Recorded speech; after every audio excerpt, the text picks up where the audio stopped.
मेरा नाम राकेश है। मैं अपने चाचा चाची के साथ दिल्ली में रहता हूँ। मैंने अभी अपनी 12वीं की पढ़ाई पूरी की है और अब मैं ग्रेजुएशन करने की सोच रहा हूँ। यह घटना मेरे साथ थोड़े दिन पहले ही हुई।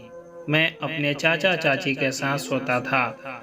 मैं पिछले 4 साल से अपने चाचा चाची और उनकी बेटी के साथ दिल्ली में रहता हूँ। मेरी चाची का नाम रूपा है और वह दिखने में बहुत खूबसूरत है। मेरी चाची को देखकर मुझे लगता ही नहीं है कि उनकी उम्र करीब 30 साल की होगी। चाची मुझे अपने बच्चे जैसा ही मानती है और उनके अपने बच्चों की तरह ही मेरा ख्याल रखती है। मेरे चाचा LIC कंपनी में LIC एजेंट है, जिसकी वजह से वह ज़्यादातर शहर से बाहर ही रहते हैं। मेरी चाची घर में ही रहती है और उनकी बेटी अभी पढ़ रही है। वैसे तो उनकी बेटी मुझसे उम्र में करीब 3 साल बड़ी है। उनकी बेटी किसी वजह पेपर में पास नहीं हो पाई तो अभी भी 12वीं कक्षा में है। वैसे तो चाची और उनकी बेटी दोनों ही दिखने में बहुत खूबसूरत है।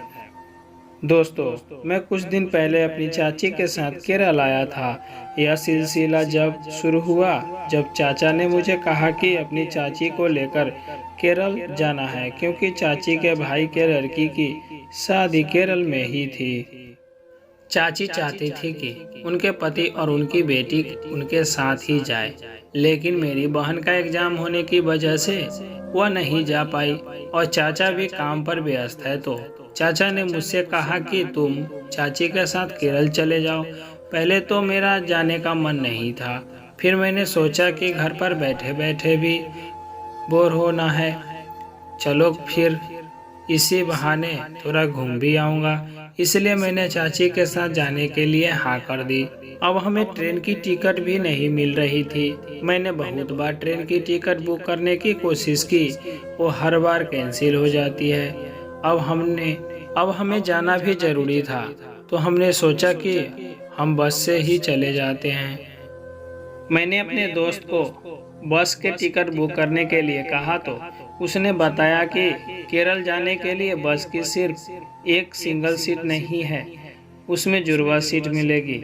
मैं चाची के साथ एक ही सीट पर साथ में बैठकर जाना नहीं चाहता था, क्योंकि मैं रात को मोबाइल इस्तेमाल करता हूँ और कुछ वीडियोस देखता था, तो तब मुझे नींद आती थी। अब मेरे सामने मुश्किल यह थी कि सिंगल सीट कोई बची नहीं थी और ज्वाइंट सीट भी 2 ही बची हुई थी। हमें किसी भी हाल में केरल पहुंचना था। यह तो मौके की मजबूरी थी, तो मुझे मजबूरन बुक करानी पड़ी।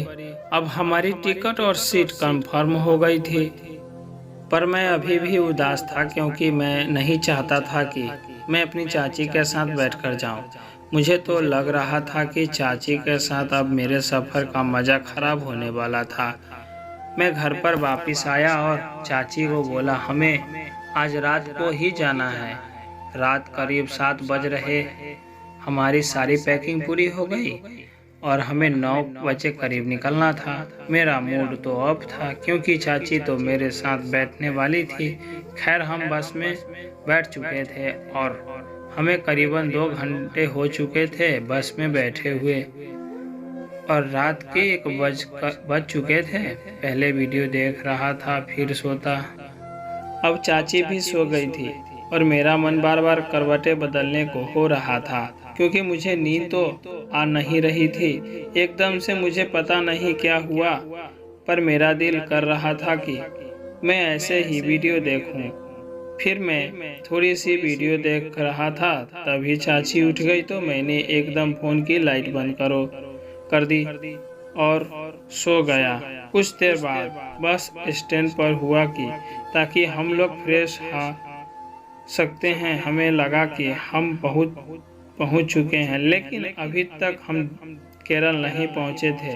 केरल पहुंचने के लिए तो बहुत समय बचा हुआ था। हम सब फ्रेश होकर आए, कुछ खा पी कर बस में वापस बैठ गए। बस वाले ने फिर बस स्टार्ट करी और हम वहां से चल पड़े। अब हमें नींद तो आ रही थी, लेकिन मेरा वीडियो देखने का बहुत मन कर रहा था। चाची अब ऊपर सोने जा रही थी और मेरे कुछ भी जाना था। तो मैंने पहले चाची को बोला कि पहले मैं जाता हूँ अंदर की साइड पर, आप चढ़ जाना। अब हम स्लीपर क्लास में से लेट गए थे और चाची मेरे बगल में सो गई थी और चाची ने करवट दूसरी साइड ले रखी थी। तो मैंने सोचा चलो इसी बहाने मोबाइल चला लेता हूँ और कुछ वीडियो देखकर फिर सो जाता हूँ। मैंने वीडियो देखना चालू किया तो चाची ने करवट बदल ली और मेरी साइड मुंह कर लिया, पर वो अभी सो रखी थी। मुझे लगा चलो चाची को अब शायद गहरी नींद आ चुकी है तो मैं वीडियो देख लेता। मेरा महाराज तो अब तैयार हो चुका था क्योंकि मैं वीडियो देख रहा था। और जैसे आपको पता ही है कि स्लीपर क्लास में सोने की कितनी जगह होती है, बीच बीच में एक दो बार मेरा महाराज चाची से टकराता और मैं झट से अपने मोबाइल की लाइट को बंद कर लेता। मुझको तो पता भी नहीं चला कि चाची की नींद खुली हुई है और मुझे तो ऐसा लग रहा था कि चाची गहरी नींद में है। मैं अपनी वीडियो देखने में मस्त था। चाची ने अपनी आंखें खोली। मेरे पीछे तो शीशा लगा हुआ था तो उसमें सब दिख रहा था कि मैं कौन सी वीडियो देख रहा हूँ। जानिए आगे क्या हुआ। बस के सफ़र का मज़ा चाची के साथ भाग 2 में।